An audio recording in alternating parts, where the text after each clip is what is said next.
బయట చల్లటి వర్షం, లోపట వేడి వేడి మటన్, వేడి వేడి రైస్,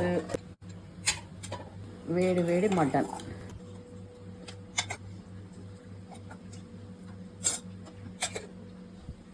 బయట అయితే వర్షం పడుతుంది, ఇక్కడ మటన్, వేడి వేడి రైస్, పెరుగుంది. కానీ దీని ముందు పెరుగు గిరుగు మనకు, కాకపోతే నాకు భయం అవుతుంది. వేడివేడికి తింటే పండ్లు పోతాయి అని చెప్తారు కామెంట్స్లో. భయపడుతున్నా, ఆయనంత జల్దీ పండ్లు పోయినాయి అనుకో, మళ్ళీ నేను నవ్వలేను. ముందే మనకు నాన్ వెజ్